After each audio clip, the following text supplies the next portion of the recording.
이 구본영 씨가 쓴 익숙한 것과의 결별이라는 이 책이 있습니다. 이게 꽤 유명한 책이라서요. 최근에 보니까 이제 기념판도 이렇게 또 출간이 되었더라고요. 이 책이 처음 출간된 게 그 한 30여 년 전에 IMF 경제 위기 때 그때 출간이 되었거든요. 이 IMF가 닥쳐오자 뭐 어느 누구 하나 할 것 없이 이러다가 정말 나라가 망하는 거 아니야? 이런 두려움에 다 이렇게 막 좀 진짜 휩싸이던 그런 때였잖아요. 그때 정말 다들 어려우셨을 거예요. 이 책은 그렇게 온 나라가 다 이렇게 막 갈팡질팡하면서 혼란에 빠져 있을 때를 기억하면서요. 사람은 누구나 익숙한 것 안에 머물고 싶어 하지만 이제는 정말 변하지 않으면 안 된다, 이게. 사람이 달라지는 순간은 환경이 바뀔 때가 아니라 익숙함으로부터 떠나기로 했을 때라고 그렇게 말을 하거든요. 그러면서 낯선 길 위에 서지 않으면 인생은 절대로 새로워지지 않는다. 또 이런 말을 이제 하는데요. 이게 지금이야 이제 우리가 다 들어봤던 말이지만 30년 전에 이 말은요, 너무 충격적인 말들이었어요. 그래서 그 책의 제목처럼 사람이 성장하고 성숙하는 것은 익숙한 것과의 결별에서 시작이 된다. 이런 책의 내용입니다. 익숙함을 뭐 버려라, 안주하지 말아라. 사실 이런 말 뭐 특별한 말도 아니고 누구나 다 그렇게 생각은 하는데 아니 왜 이 책이 그 불황기예요. 베스트셀러가 되고 나온 지 30년 가까이 된 책이 기념판까지 나왔을까? 제가 생각해 보니까요. 누구나 다 익숙한 자리를 떠나지 않으면 새로운 삶을 시작할 수가 없고 성장하지 못하는 건 다 동의를 하는데 실제로는 그것이 잘 안 되기 때문이 아닌가. 저는 그런 생각이 들더라고요. 사실 저만 하더라도요. 저도 익숙하고 오래된 것들을 정말 좋아하는 편이거든요. 제가 지금 사용하는 물건들이 저는 지금도 제가 쓰는 자리에 있지 않으면 되게 마음이 불편해요.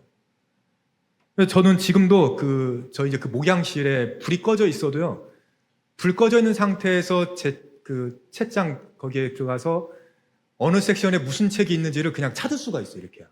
어두운데도 거기다 늘 저자와 주제로 다 분류를 해놨거든요. 그러니까 거기 가면 이제 다 그 책이 있어요. 게다가 뭐 제가 사용하는 펜, 다이어리, 심지어 그 안경 닦는 수건도 제 자리에 없으면은 뭐 불안하다고 해야 돼. 하여튼 막 불편해요, 진짜로. 왜냐면 막 집에 들어가면 이제 저희 집에 이제 제가 모시고 사는 두 여자들이 있잖아요. 이분들이 막 온갖 집을 다 헤집어 놔요. 어느 때는 막 보면은 막 진짜 뭐라고 민원도 넣을 수 없고 막 제가 하여튼 제 입장도 생각해 주세요. 뭐 그렇게 살아가는 게 이제 전데요. 하여튼 누구나 다 익숙한 것에 이게 마음을 얻게 돼, 마음의 안정을 얻잖아요, 사실은. 근데 왜 그 마음의 안정을 주는 익숙함과 결별을 해야 될까요? 그 익숙함이 우리에게 안정감을 주는 것은 사실이지만 그러나 오히려 익숙함에 안주하는 순간 도태되기 때문에 그렇습니다. 우리의 신앙도 마찬가지 아니겠습니까? 익숙함이라는 것은 어떤 면에서는 좋은 뜻인 것 같기도 하고 또 어떤 면에서 보면 좀 이렇게 막 부정적인 면도 있는 것 같지만 중요한 것은 우리의 믿음이 더 자라고 성장해야 되는 자리에서 그냥 멈추어 버리면 문제가 되더라는 거예요, 그게. 그러니까 우리는 하나님을 더 알기 원한다고 말은 하지만 실제로는 그냥 뭐 익숙한 말로 내가 하고 싶은 기도들 이제 딱 기도하고 말씀도 익숙한 방식으로 해석을 해요. 늘 해오던 범위 안에서 하나님의 그 주변을 이렇게 맴도는 신앙들 있잖아요. 중심부로 이렇게 들어가지 못하고 이렇게 빙빙 맹돌아요. 생각해 보면은 우리는 교회 와도 늘 이렇게 앉는 자리에만 이제 앉으시잖아요. 딱 보면은요. 그러니까 나한테 그게 익숙하기 때문에 그래요. 한 교회에서 수십 년씩 신앙생활 하는데 아니 교회가 얼마나 편하고 익숙합니까? 오히려 시댁이나 결혼한 아들 집에 가라고 하면은 거기가 더 불편하실걸요? 뭐 내가 괜히 왔나 보다. 그래서 어느 때는요 하나님 앞에서 더 이상 뭐 이렇게 떨림도 없고 뭐 예배가 막 기대되거나 뭐 그런 것은 이렇게 희미해진 게 우리의 모습은 아니었는지 이제 생각해 보게 되더라고요. 물론 그렇다고 해서 내가 하나님과 멀어진 건 아니에요. 멀어졌다는 것은 아니지만 너무 이렇게 익숙해져 버린 환경, 너무 이 편안한 교회, 우리의 신앙이 너무 익숙해져 버린 것은 아닌지 이제 우리가 좀 이것을 점검해 보자는 것이죠. 이런 관점에서 보면은 오늘부터 우리가 함께 살펴볼 이 아브람 역시 우리에게는요 너무도 익숙한 인물이에요. 마치 그 익숙하다 못해 산타클로스처럼요. 하여튼 이분은 너무 이렇게 친근한 인물 아니겠습니까? 심지어 하나님께서 이 아브람에게 주신 언약들도 우리는 너무 잘 알고 있어요. 하나님께서 아브람을 부르셔서 큰 민족을 이루게 하겠다. 너에게 복을 주겠다. 이름을 창대하게 하겠다. 우리가 너무도 잘 알고 있는 내용이잖아요. 그 아내인 사레를 누이라고 속여서 그 애굽왕을 속였던 이야기. 뭐 아들 이삭을 제물로 바치려고 했던 이야기는 굳이 뭐 설교를 하지 않아도 모르시는 분이 안 계실 거예요. 교훈이 뭔지도 다 알고 계세요. 심지어 기독교, 이슬람교, 유대교까지요. 이 각각 다른 이 세 종교가 공통적으로 믿음의 조상이라고 여기는 것은요. 아브라함입니다. 예수님도 아니에요. 아브라함만 인정을 해요. 그 정도로 아브라함은 전 세계적으로 너무도 유명하고 익숙한 인물인데요. 제가 이제 이 시리즈 설교를 이제 작년 말부터 이제 준비를 하면서요. 이제 저부터가 이 아브라함에 대해서 익숙해지지 않으려고 정말 낯설게 읽으려고 많이 노력했던 것 같아요. 그래서 아브라함과 주변 인물들을 그 사건들을 여러 각도에서 묵상해 봤는데요. 이제 우리는 아브라함이라고 하면은 그 창세기 12장에서 하나님이 아브라함을 부르시는 장면, 그리고 그 선택, 뭐 아들 이삭 이야기, 이제 이거를 많이 생각하게 되는데요. 사실 그 11장에 아브라함의 아버지인 이 데라 있잖아요. 이 데라의 선택에 대해서 우리는 먼저 눈여겨봐야 됩니다. 자, 오늘 본문 11장 31절을 한번 보세요. 데라가 하고 시작을 하죠. 그 아들 아브람과 하란의 아들인 그의 손자 롯과 그의 며느리인 아브람의 아내 사레를 데리고 갈대아인의 우르를 떠나 가나안 땅으로 가고자 하더니, 여기 잘 보셔야 됩니다. 가나안 땅으로 가고자 하더니 하란에 이르러 거기 거류하였으며. 하나님께서 한 가정을 부르셔서 이제 믿음의 여행을 시작하려고 합니다. 이 본문을 보면 주어가 아브람이 아니라 데라예요. 데라가 모두 가족을 이끌고 나왔어요. 이상하지 않습니까? 하나님께서 데라를 부르셨나요? 아브람을 부르셨죠. 그게 창세기 이제 12장 1절부터 시작되는 말씀인데요. 자, 주목해야 될 부분이 12장 4절 말씀이에요. 이에라고 시작되죠. 그러니까 하나님이 아브람 부르셨다는 거예요. 이에 아브람이 여호와의 말씀을 따라갔고 롯도 그와 함께 갔으며 아브람이 하란을 떠날 때 75세였더라. 하나님께서 아브람을 부르시긴 했는데 창세기 12장에서의 부르심이요, 첫 번째 부르심이 아니었습니다. 그보다 앞서 아브람이 갈대아인의 우르라는 지역에서 살고 있을 때 본토와 친척과 아비의 집, 이제 12장 1절에 나오잖아요. 그 집을 떠나 내가 지시할 땅으로 가라고 말씀하셨거든요. 그리고 이 내용이요, 사도행전 7장에도 나와요. 2절과 3절 말씀 보시죠. 스데반이 이르되 여러분 부형들이여 들으소서. 우리 조상 아브라함이 하란에 있기 전 메소포타미아에 있을 때 영광의 하나님이 그에게 보여. 자, 3절 말씀이요. 이르시되 내 고향 친척을 떠나 내가 내게 보일 땅으로 가라 하시니. 사도행전의 스데반이 성령 충만해서 긴 설교를 합니다. 그의 설교를 들어보면은 아브라함이 하란에 있을 때 하란에 있기 전부터 부르셨다고 그래요. 부름의 대상이 아브라함이에요. 그럼에도 불구하고 이 여행을 주관하는 사람이 누구냐면은 데라예요, 데라. 데라가, 물론 이해는 돼요. 뭐 지금이야 결혼한 자녀들이 부모와 떨어져 사는 것이 다 일반적이지만, 당시에 고대 사회에서 아버지의 집을 떠난다는 것은 이게 상상도 할 수 없는 일이잖아요. 그 아브라함의 입장에서 보면은 고향 땅과 아버지의 집을 떠나서 떠나서 이제 갈대우를 떠나가지고요. 이제 뭐, 가나안 땅으로 가라. 이제 이것은요, 마치 이제 이런 거예요. 내가 신축 아파트에 청약돼가지고 당첨이 돼서 이제 살기 이제 시작했는데, 이제 여기가 마지막 집이야. 이제 이러고 시작했는데, 갑자기 너 짐 싸서 아프리카의 무슨 나라로 가라. 이러시는 거예요. 아니, 내가 잘못 들었는데요? 어떤 나라요? 무슨 나라야? 아니, 아프리카에 그런 나라도 있어요? 지금 딱 이런 상황이거든요. 고대 사회에서 아버지의 집과 땅은 조상들의 영혼이 남겨져 있는 곳이기 때문에 그 땅을 버리고 떠난다는 것은요, 자신의 모든 존재를 부인하는 거나 마찬가지입니다. 그런데도 하나님께서 명확하게 너의 고향 땅과 아버지의 집, 친척 집을 떠나라고 하셨어요. 이 아브라함은 아버지와 함께, 자신 아버지와 함께 이 긴 여행을 시작하게 되었습니다. 자, 일단 떠나긴 떠났어요. 그런데 안타까운 것은요, 아브라함이 아닌 아버지 데라가 주도한 이 여행은 하란이라는 곳에 이르게 되자 멈추게 됩니다. 원래 목적지가 어디였습니까? 11장 31절에 나오죠. 갈대아인의 우르를 떠나 가나안 땅으로 가고자 하더니, 가나안 땅으로 가라고 했어요. 하란에 이르러 거기 거류하였으며, 하나님께서 명백하게 가나안 땅으로 가라고 하셨습니다. 근데 우리는 아브라함이 갈 바를 알지 못한 채 떠났다라고 대부분 다 그렇게 알고 계시잖아요. 근데 그 이유가 히브리서 11장 8절 말씀 때문에 그렇습니다. 우리 화면에 있는 말씀인데요. 한번 같이 읽겠습니다. 믿음으로 아브라함은 부르심을 받았을 때에 순종하여 장래의 유업으로 받을 땅에 나아갈새 갈 바를 알지 못하고 나아갔으며. 아멘. 여기 갈 바를 알지 못하고 나아갔으며, 이 표현 때문이거든요. 마치 그 창세기 11장 31절의 말씀과 대치되는 것 같아요. 하지만 이 히브리서에 갈 바를 알지 못하고 갔다라는 표현은 정말 가야 될 목적지가 어딘지 몰랐다는 얘기가 아닙니다. 하나님께서는 가나안 땅으로 가라고 말씀하셨지만 그 길에서 어떤 일이 닥칠지, 무엇을 또 해야 될지, 왜 떠나라고 하시는지 그 의미를 몰랐다는 거예요. 그게 갈 바를 알지 못했다는 겁니다. 목적지를 몰랐다는 게 아닙니다. 목적지는 알았는데 갑자기 하라는 그냥 변경한 거예요, 지금. 지도를 하나 우리가 볼 텐데요. 어제 그 조혜련 씨의 50쇼 그 아브라함 해설 영상 공유해드렸잖아요. 거기에 나오는 지도입니다. 그걸 보면은요, 자, 저 보세요. 갈대아 우르에서 하란까지 위로 올라가죠? 이게 1000km입니다. 1000km를 걸어서 갔어요. 근데 또 저 하란에서 가나안 땅까지 가려면 또 1000km예요. 그러니까 도합 2000km를 이 가족이 이제 여행을 하는 거예요, 지금.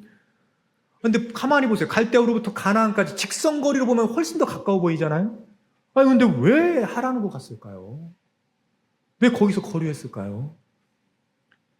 데라가 살고 있던 이 갈대아우르 굉장히 비옥하고 우상숭배도 많고 아주 그런 땅이거든요.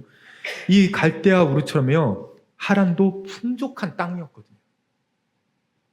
얼마나 잘 먹고 잘 사는 땅이었는지 어떤 자료를 보니까요, 지금의 맥주의 기원이 하란 땅이었대요. 그 지역이었대요. 그러니까 곡물이 남으니까 술을 만들어서 마셨던 거예요. 여러분, 데라는 자신이 부름을 받은 사람이 아니기 때문에 그 하나님께 주신 명령에 대한 책임감이 없습니다, 지금. 자기는 그게 사명이 아니에요. 그래서 본인 위주로 상황을 그냥 판단할 뿐입니다. 그래서 가는 도중에 목적지를 그냥 하란으로 바꿔버리는 거예요. 가나안으로 가려면은 지도에서 보는 것처럼 직진만 하면 되는데 하란으로 바꾸더니 그 먼 길을 그냥 걱정만 하며 걷는 거예요, 지금. 우리 식구가 가나안에 가면은 잘 살 수 있을까? 갈대아 우르에서는 이렇게 우리가 좀 잘 살았는데 괜찮을까? 요즘 그 하란이라는 신도시가 뜬다는데 거기로 가야 되지 않을까? 이 내내 이 걱정만 하면서 목적지를 바꿔버린 거 아니겠습니까? 여러분, 하나님께서는 데라가 아니라 아브라함을 부르셨어요. 그런데 그 떠남의 주체가 부르심을 들은 아브라함이 아니라 데라에게 있다 보니까요, 네, 가겠습니다 라고 해놓고는 엉뚱한 하란으로 가더니 거기서 그냥 멈춰버리는 거예요, 그냥. 심지어 아버지 데라가 이끌고 나왔으니까 결국 데라가 하란에서 죽을 때까지 그냥 그 아브라함은요, 하란에 계속 있을 수밖에 없었어요. 이제 그게 사도행전 7장 4절이거든요. 이렇게 나오죠. 그래서 그는 여기 아브라함 말하는 겁니다. 갈대아 사람들의 땅을 떠나 하란으로 가서 거기서 살았습니다. 그의 아버지가 죽은 뒤에 하나님께서 그를 하란에서 지금 여러분이 사는 이 땅으로 옮기셨습니다.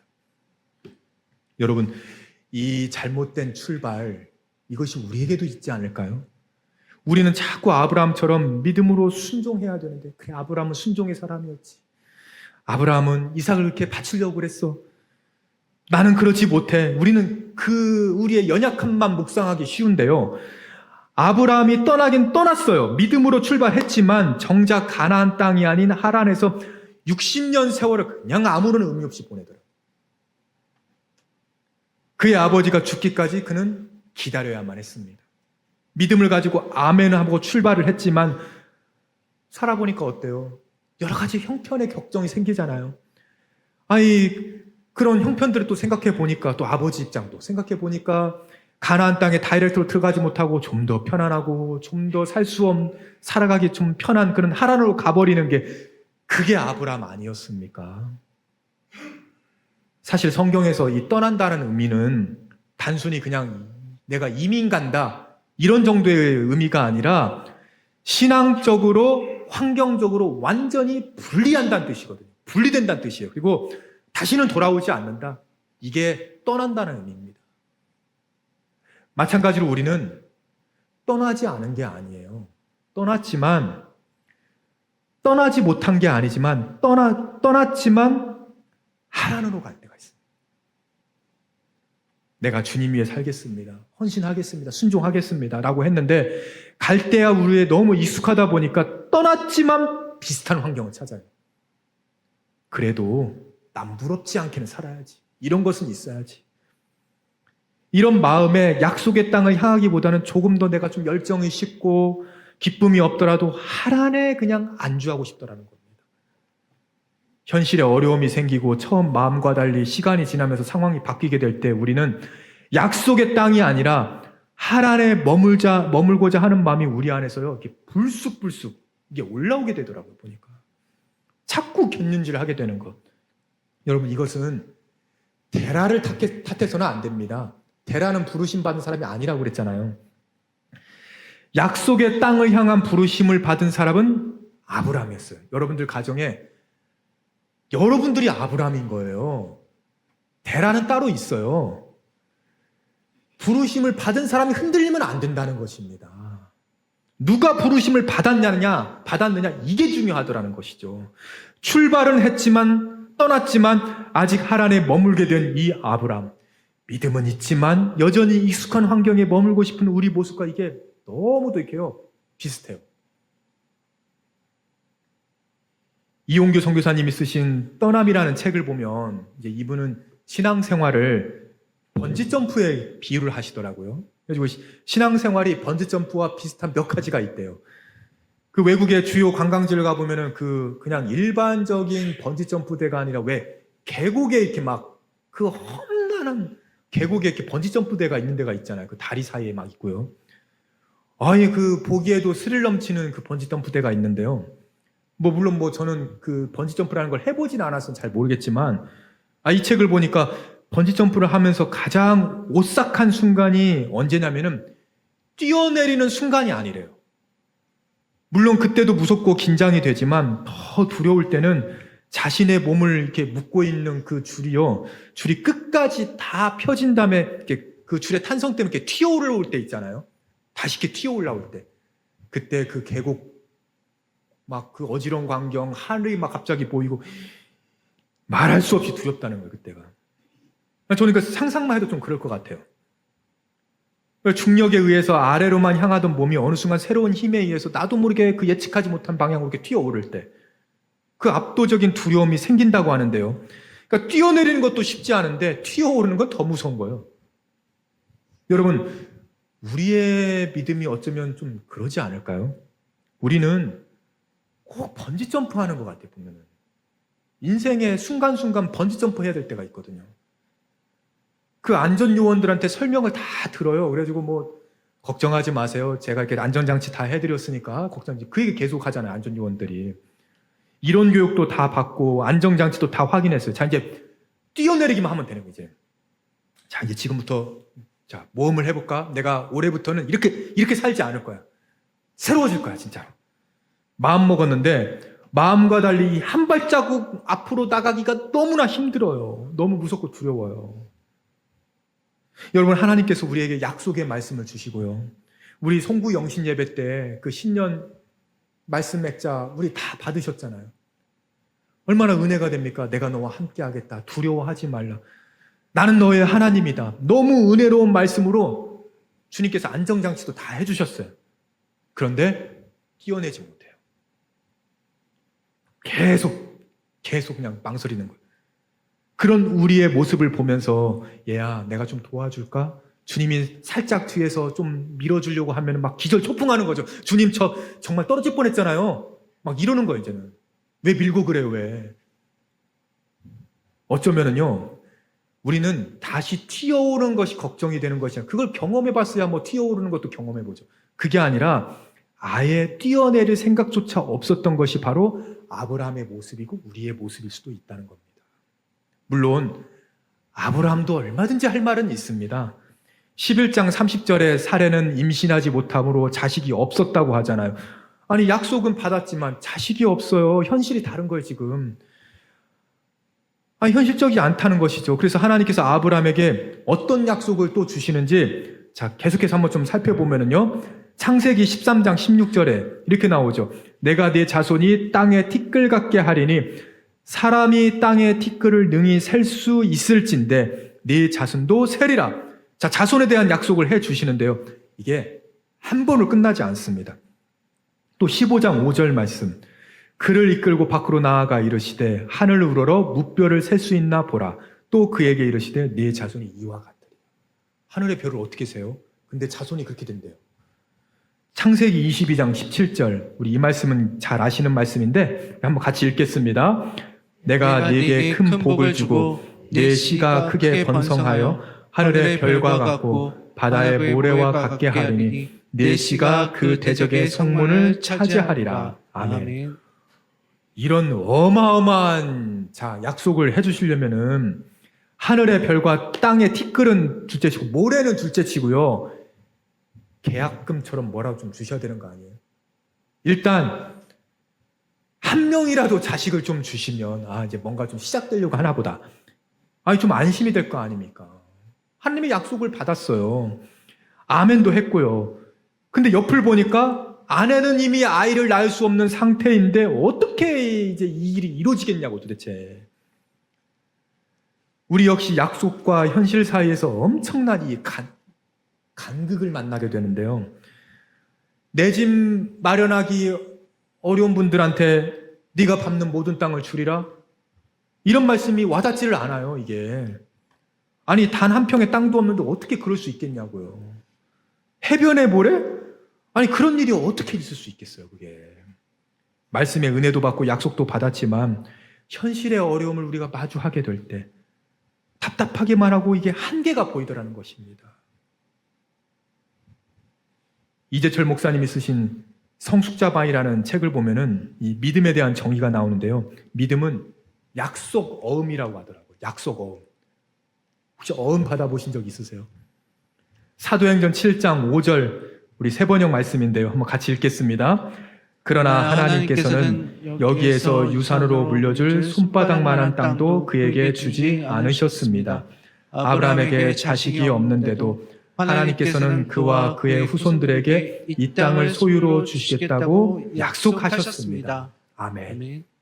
하나님께서 아브라함에게 너를 통해 큰 민족을 이루고 복의 근원이 되게 하겠다라고 약속하셨는데 5절 이 말씀 시작하자마자 어떻게 돼요? 그러나로 시작하는 거예요. 그러나 막상 가보니 발붙일 땅 한 평 없는 거예요. 알고 보니 그러나예요. 심지어 아직 태어나지도 않은 후손에게 그 땅을 주시겠다고 하니까 이게 믿어지겠냐고 지금 아브라함이. 한마디로 말해서 하나님께서 부르셔서 아브라함이 그 약속을 믿고 나아가는데 가서 보니까 현찰을 주시는 게 아니고 약속어음이에요. 얼마짜리 약속어음인지 아세요, 여러분? 이삭이 태어나기까지는요 25년이 걸렸어요. 25년 동안 그 약속 어음만 잘 송에 붙들고 있는 거예요, 그냥 아브라함이. 그 아들 이삭은요 심지어 40세 장가를 갔는데 또 20년간 또 자녀가 없었어요. 그러니까 아브라함은 죽기까지 후손이라고는 두 명의 손자 보는 게 전부였어요. 무슨 뭐 바닷가의 모래고 하늘의 별입니까 그게?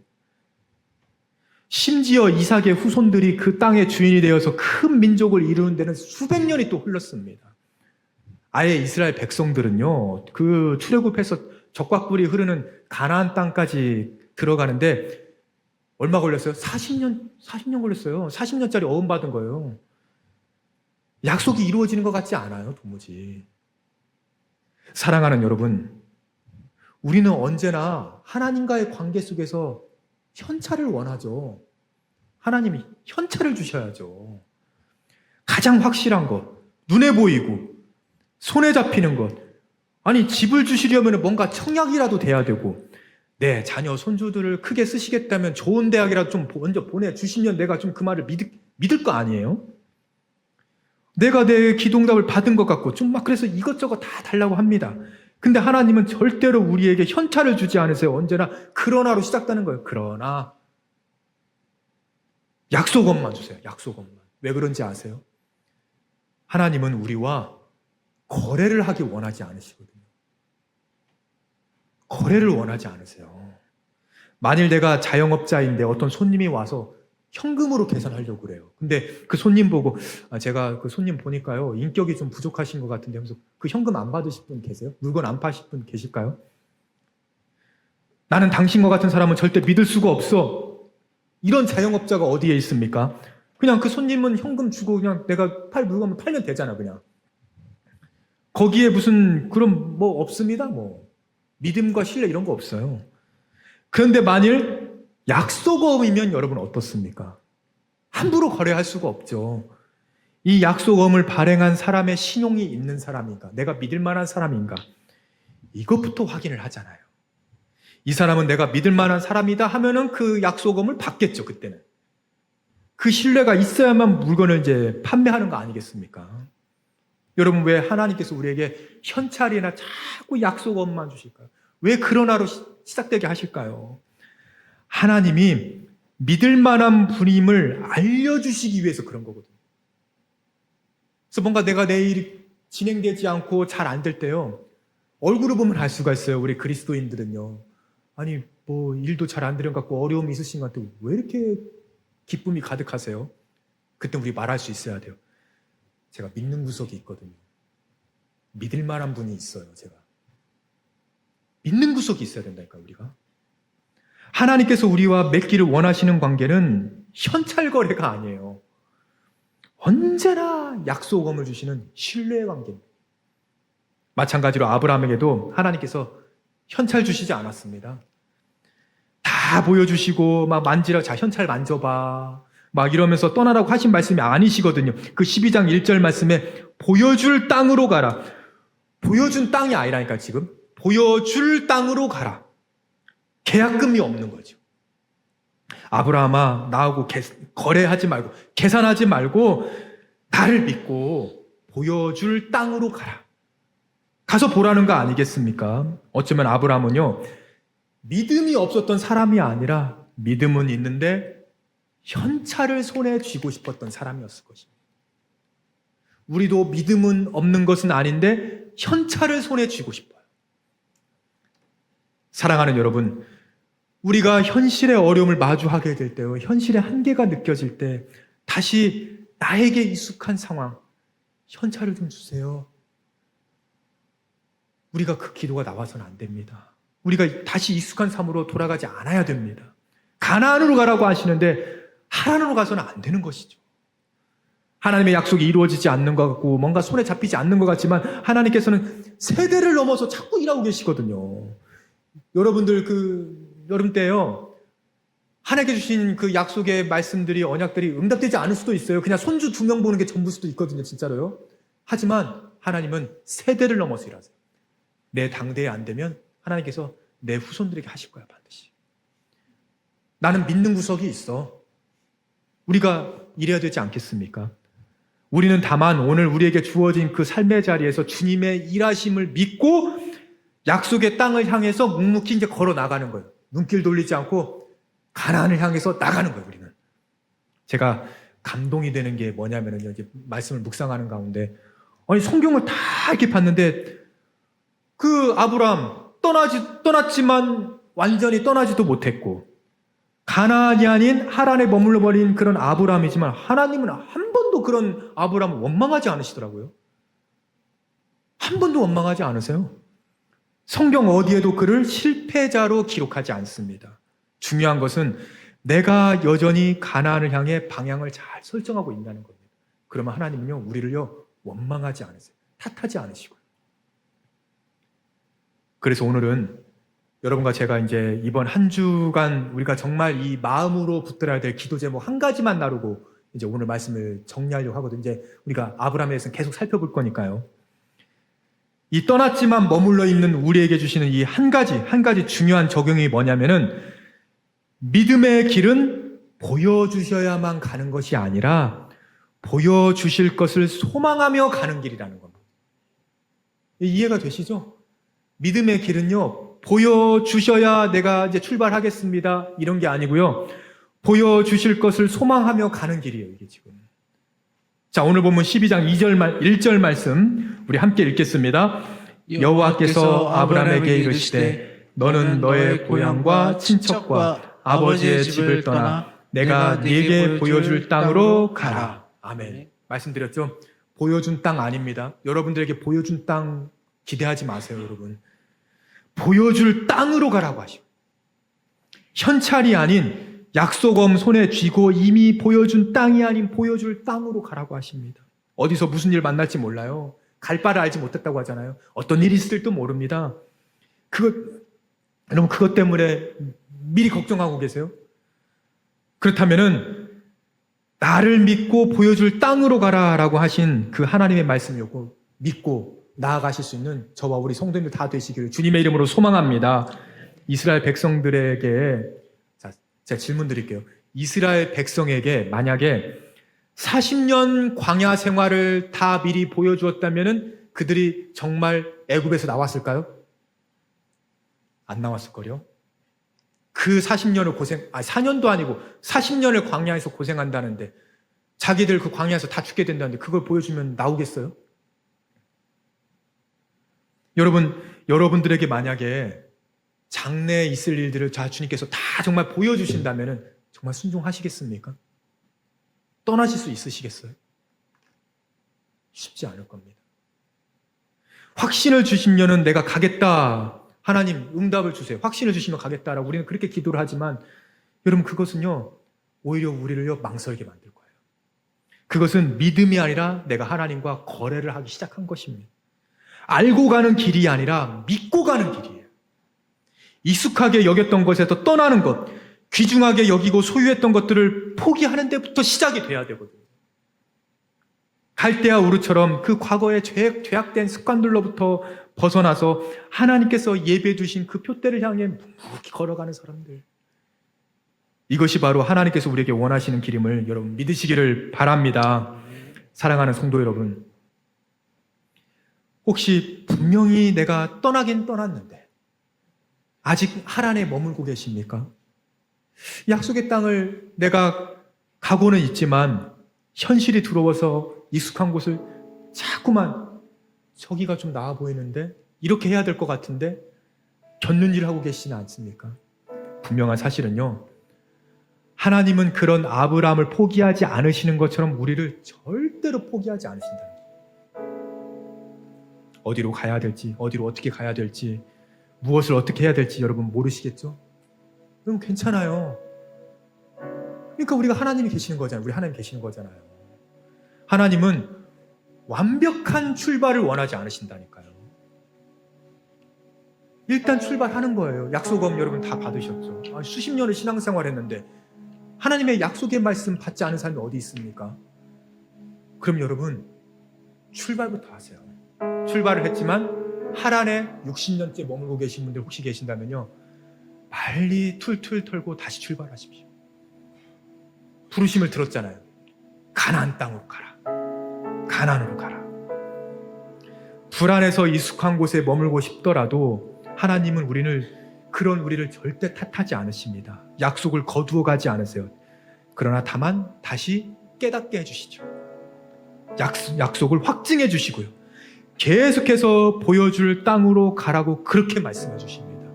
다만 아직도 익숙한 과거를 끊어내지 못한 채 여러분 하란에 머물러 있다면 다시 시작하시면 됩니다. 떠났지만 머물러 있다면요. 그래서 이번 한 주간 우리가 이 고백으로 함께 기도하기를 원하는데요. 하나님, 아직은 뭔가 보이지 않습니다. 뭔가 보이지 않지만 보여주실 것을 믿고 나아가겠습니다. 출발하겠습니다. 믿음의 번지 점프를 하겠습니다. 그래서 앞으로 우리가 살펴볼 이 아브라함의 인생을 통해 보여주셔야 가는 인생이 아니라 보여주실 것을 믿고 나아가는 사람, 과거에 익숙하게 여겼던 것에서 떠나서 하나님께서 예배해 주신 그 복을 향해서 그 복을 누리며 믿음의 길을 걸어갈 수 있는 저와 우리 성도님들 다 될 수 있기를 주님의 이름으로 간절히 축원합니다.